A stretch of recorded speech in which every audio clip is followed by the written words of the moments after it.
क्या उपलब्धियां रही आपके इस विभाग की? ये 8 साल में अगर सही देखें तो इसमें काफ़ी प्रगति हुई है।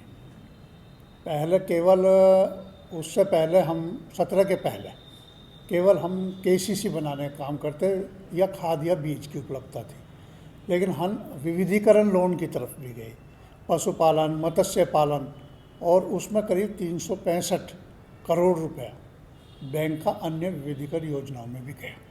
ये बड़ी उपलब्धि है कि केवल इसके अलावा भी हमने केसीसी के अलावा भी दिया। दूसरी बात कि आज किसान को सबसे छोटा और बड़ा लोन भी हम दे रहे हैं, यानी कि सबसे छोटा अगर लोन कहोगे तो 270 रुपये का खाद का कट्टा भी हम देते हैं उसमें। कोई बैंक नहीं, 270 अगर वो उधार मानने जाएंगे तो कोई बैंक नहीं देने, हम दे रहे हैं। खाद बीज की आसानी से उपलब्धता है, बीज और खाद की आसानी से उपलब्धता है। और हमने प्रगति की है, माने योगी जी ने प्रत्येक अभी मल्टीपर्पज़ सोसाइटी हो गई है, बहुउद्देश्य बीपैक्स इनका नाम दिया है। पहले तो कोई सागन सहकारी समिति, किसान सहकारी समिति जैसे, अब बीपैक्स हो गई हैं, यानी कि बहुउद्देश्य। अब केवल यही काम नहीं, अन्य भी काम अगर समिति करना चाहेगी तो वो उसके लिए भी धन उपलब्ध कराया जाएगा समिति को। समिति मान लिया कोई अपना रोजगार करना चाहे, अलग से समिति के लिए जन औषधि केंद्र भी खुले हैं। अभी 8 तो बागपत में खुले हैं, 2 मेरठ में खुले हैं। अन्न भंडारण के लिए अब फाइनेंस हो रहा है। अन्न भंडारण के लिए दोनों ज़िलों में मिलकर 14 ऐसे भंडारण कर रहे हैं कि मान लो किसान के पास फसल आई और उसको बेचने की मजबूरी ना हो, वो उस अन्न भंडारण में रखे और उस पर फाइनेंस भी हो। हम ये हैं कि मान लो उसका 50,000 का 1 लाख का गल्ला रखा है, अगर वो उसके अगेंस्ट में भी लोन लेना चाहे तो उसको हम दे दें। तो बागपत और मेरठ के कितने किसान आपके इस बैंक से जुड़े हुए हैं? ये लगभग ये मान लो कि अभी पहले 1 लाख की हमने नई सदस्यता करी है, पहले 3,65,000 थे और अब उसमें हम बढ़ा के 470 के आसपास, यानी कि 1,05,000 नए सदस्य हम ग्रामीण क्षेत्र में किसानों को हमने जोड़ा है और उनका अंशदान भी 3 करोड़ के पास आसपास हमारे पास आया है। तो कोई सुविधा उनके किसानों के द्वार पे भी दे रहा है बैंक? एटीएम वैन या कुछ कैसी सुविधा दी जाती है? नहीं, एक तो हमारी समिति है, समिति के माध्यम से भी वो लेन देन करता है। दूसरा, हमने एक सराउंडिंग, हमारी न्याय पंचायत है, न्याय पंचायत के 6-7 गाँव में वहाँ हमारी शाखा है।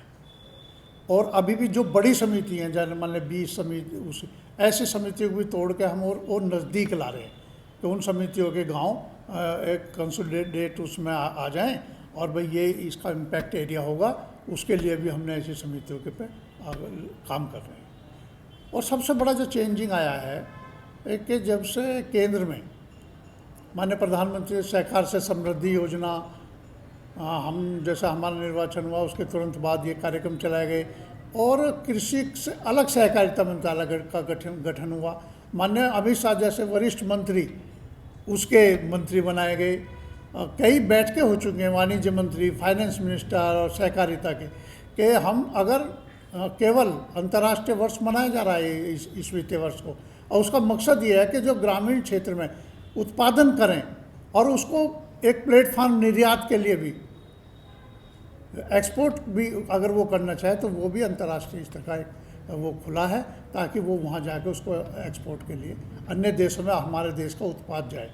और हमारा उद्देश्य भी ये है कि जो ग्रामीण क्षेत्र में बच्चे पढ़े लिखे हैं, कोई बीएससी है, कोई एमएससी है, जिन्हें जानकारी है, वो अन्य क्षेत्र में भी बैंक के से फाइनेंस उनका हो, अपनी समिति के बना के माध्यम से, कोई जैसे लिज्जत पापड़ था वो भी ऐसे ही सहकारिता के भाव से बनना। हमारी बागपत और मेरठ की कोई ऐसी समिति है जो बाहर चीजें सप्लाई कर रही हो, जो तैयार हो? अभी तो केवल एक वो है कि शहद और इनमें आगे बढ़ा है, क्योंकि हमारे यहाँ अभी तक का जो रूटीन काम था वो ज़्यादातर एग्रीकल्चर बेस हो रहा था कि सारा केवल एग्रीकल्चर, भाई इसमें लोन चाहिए, खाद चाहिए, बीज चाहिए, इसके लिए केसीसी बनाना। अब ये नए जनरेशन जो है और अन्य क्षेत्रों में जाना, उनको मान लिया वो प्लांटर का काम करना चाहती हो, वो फूड प्रिजर्वेशन का काम करना चाहते हो, वो और कुछ वेजिटेबल्स का काम करना चाहते हो, कुछ ऐसे नए जो काम करना चाहते हैं, उसके लिए भी हम फाइनेंस करने का काम करेंगे।